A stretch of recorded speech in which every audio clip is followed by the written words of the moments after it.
んにちは。今日はね、僕の、日本の嫌いなところ、日本のあんまり良くない悪いところについて、お話ししようと思います。で、ちょっとその前に、今回のポッドキャスト、関西弁のポッドキャストになります。3つ4つ前ぐらいの、ポッドキャストで関西弁で話してみてんけど、結構評判良くて、で、リクエストもらってたから、やってみようかな、みたいな感じで、今回もやっています。で、今回多分2つ字幕出ると思うんやけど、下が関西弁、僕が今話してる日本語があって、で、この上にその関西弁の翻訳、普通の日本語で話した時の翻訳が出てると思います。で、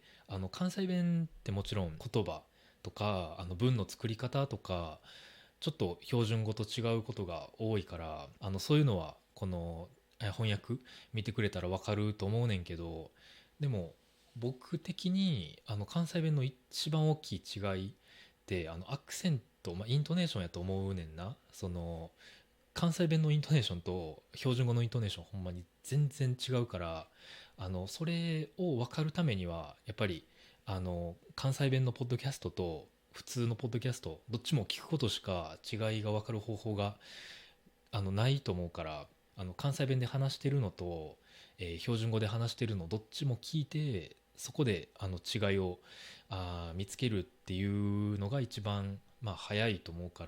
ら、僕の他のエピソード標準語で話してるエピソードもあるから、そっちも見てこのエピソードとちょっと比べてくれたらいいと思います。で、それと関西弁ってほとんどの場合標準語よりもちょっとスピードが速くなると思うねんな。僕が話してる時は多分関西弁で話してる方が速くなるし、他の人もそんな感じだから単語も違う、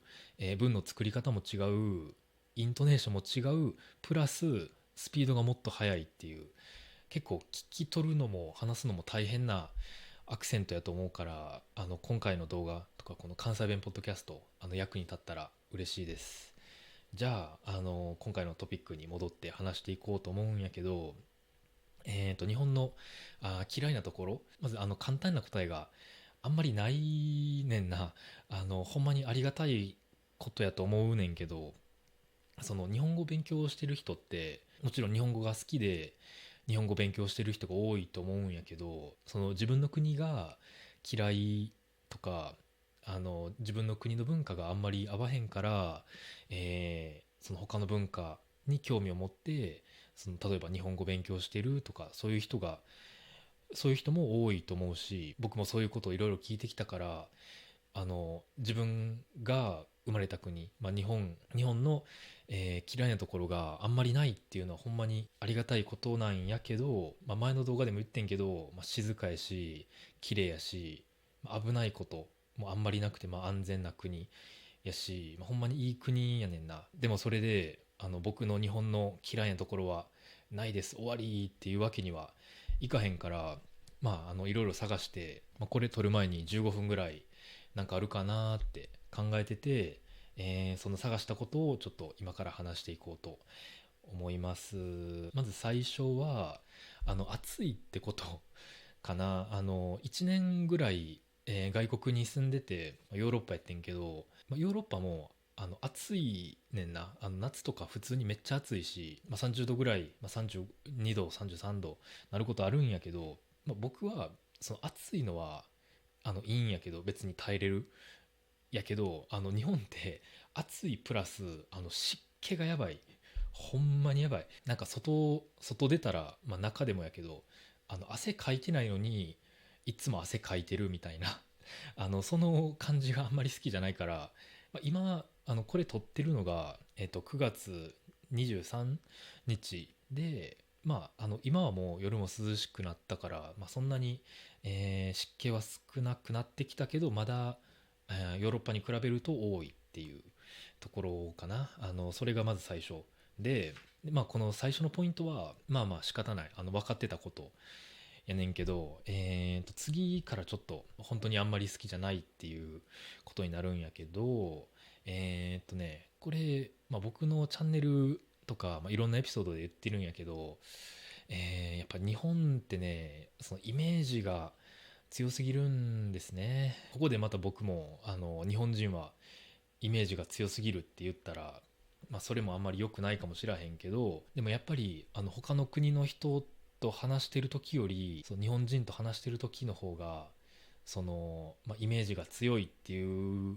ことが多くて、例えば帰ってきて、もちろん家族とか、友達と電話したりしててんけど、外国におる間あんまり家族と連絡取ってなくて、忙しかったしあんまりチャンスなくてできひんかってんけど、帰ってきて毎日話すねやんな。でその家族からいろんな質問されんねやん。どんなところ旅行したんとか、どの国が良かったとか、そういう質問いろいろされんねんけど、なんかイメージについての質問もめっちゃ多くて、例えば僕おばあちゃんと一緒に住んでるんやけど、外国って朝ごはんみんなパンなんっていう質問があって、もちろん人によるやん。そのパン食べる人もちろん多いと思うけど、まず、外国って、日本以外の国やから、中国も外国やしナイジェリアも外国やけど、おばあちゃんはもう外国で朝ごはんもパン食べるって、中国やったら米の人も多いやろうし、パンの人も、人によるっていう感じやねんけど、やっぱりイメージで話すことが多いっていう。でその日本人が話す時のこの外国っていう言葉の意味やな。でこれちょっと大きいトピックやから、また別のエピソードでちゃんと話すかもしれへんねんけど、簡単に話すと、あの中国はそう日本人にとって、中国は中国で、韓国は韓国で、台湾とか香港オーストラリア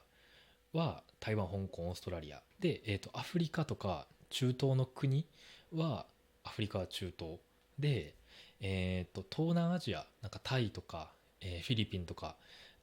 ベトナムとかラオスとか、その国は東南アジアはアジアで言われることが多くて、僕の家族とか、僕の友達関西だけかなちょっと分からへんけど、なんか東南アジアはなんかアジア系っていう人が多いねんな。でそれ以外の国は全部外国になんねんな。なんかヨーロッパ、北アメリカ南アメリカ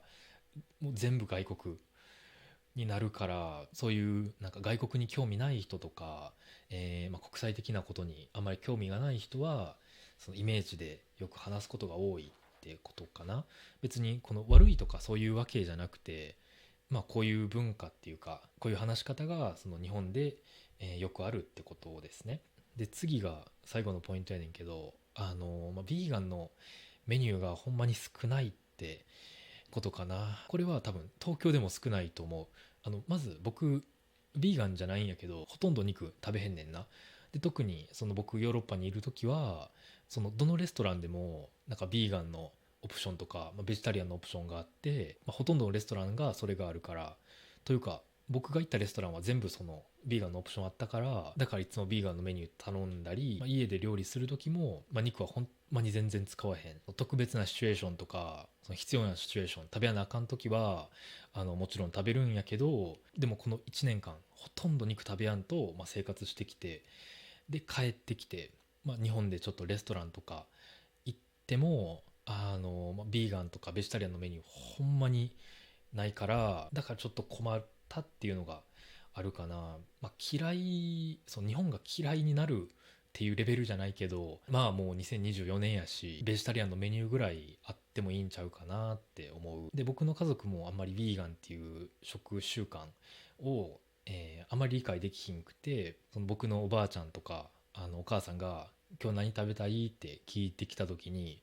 僕があんまり肉とか食べたくないかなって言ったら、そのおばあちゃんとかお母さんが変なこと言うなって言って、僕に肉を食べさせようとするっていう。だから僕の家族とか僕の友達、その日本人に、いろんな考え方とかがあるってことをもうちょっと分かってほしいかなっていうので、これが僕があんまり好きじゃない日本のポイント。でも多分どんな国でも他の文化他の国の文化にあんまり興味なかったら、僕の家族とか、普通の日本人と同じような考え方の人もおると思うからね。別に日本だけの嫌いなところっていうわけじゃないんやけど、まあ最近気づいたことなんで、関西弁の動画どうやったかな、この、字幕の翻訳でちょっと分かりやすくなったら嬉しいです。まあそんな感じで、今日は日本の嫌いなところ、あまり好きじゃないところというトピックについてお話しさせていただきました。それでは今日もここまで見てくれてありがとうございました。バイバイ。